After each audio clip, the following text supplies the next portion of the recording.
දන්නවද?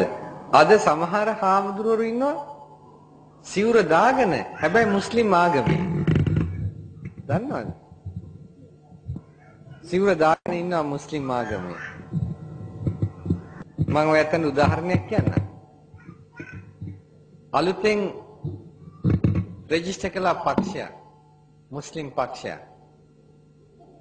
මුස්ලිම් සමගි පෙරමුණ කියලා. ඔය පක්ෂයේ සභාපති වටරැක විජිත කියලා හාමුදුරු කෙනෙක්. මම නම කියනවා නැත්නම් දන්නේ නැනේ කවුරක්වත්. වටරැක විජිත කියලා හාමුදුරු කෙනෙක්.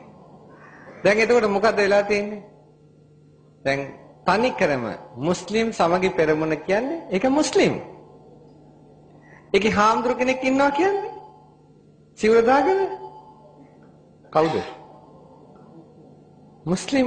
ඒ කියන්නේ මුස්ලිම් කෙනා, ඒ කියන්නේ මුස්ලිම් සමගි පෙරමුණට ගියා කියන්නේ එයා මුස්ලිම් කෙනෙක්. මුස්ලිම් කෙනා සිවුරෙන් ඉන්නවා. හැබැයි අපේ නායකයන්ට ඕවා පේන්නේ නැහැ නේද? දැන් අපි එවැනි ස්වාමීන් වහන්සේලාගේ මොනවද බලාපොරොත්තු වෙන්නේ ශාසනයට? ඇයි මෙහෙම වෙලා තියෙන්නේ? දැන් බුද්ධ ශාසනය රැකෙයිද?